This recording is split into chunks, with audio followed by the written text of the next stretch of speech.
Hello and thank you for joining us. I'm Hunter Davis. What you may not know is that those social media ads are able to target you down to where you live and what you like to do. Here's how it all works. A Vernon man drowned this morning at Lake Arrowhead after his boat capsized. It happened around 9 a.m. according to Texas Game Warden Eddie Hood. Whoever unleashed the attack used internet-connected devices like DVRs and even appliances to overwhelm a critical switchboard for the web. Come Tuesday night, all eyes will be on New York. It's certainly not a swing state, but both Hillary Clinton and Donald Trump will hold their victory parties in Manhattan, just 2 miles apart from each other. This new trend is giving a whole new meaning to election scare tactics.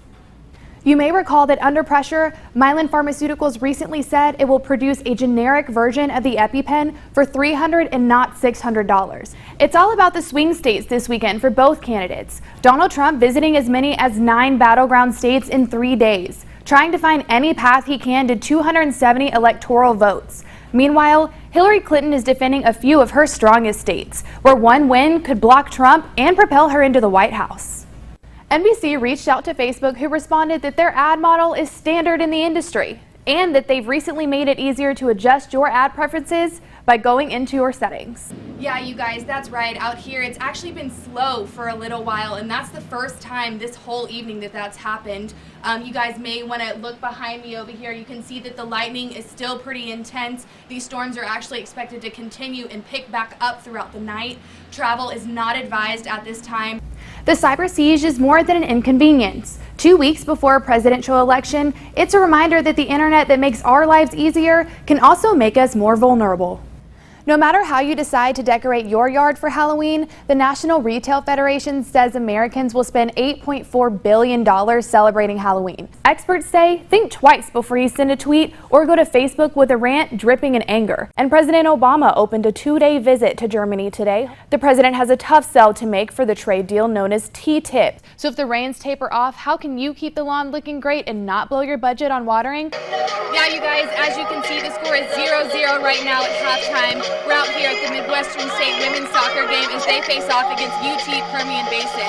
But if we take a look over at the girls, we can see that those pink jerseys are representing a little more than a soccer game tonight. The company announced Thursday it will help more patients pay for the allergy injection by offering a coupon and financial assistance. But some lawmakers have dismissed that as a PR move. All right, Hunter, thank you so much. At least 11 states now have laws that require schools to stock epinephrine, something the company has lobbied hard for. And a former Iowa Park substitute teacher who received a deferred probation sentence in 2012 for having an improper relationship with a student will now have a hearing to determine if that sentence will be revoked.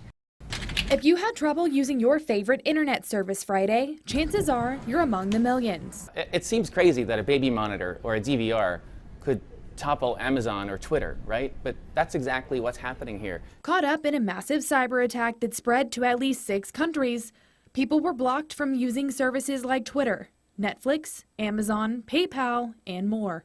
Smart appliances were turned into an attacking army that overwhelmed a New Hampshire company named Dyn, which serves as an internet switchboard connecting users to websites. Was it a state-sponsored attack by Russia or another country, or black hat hackers?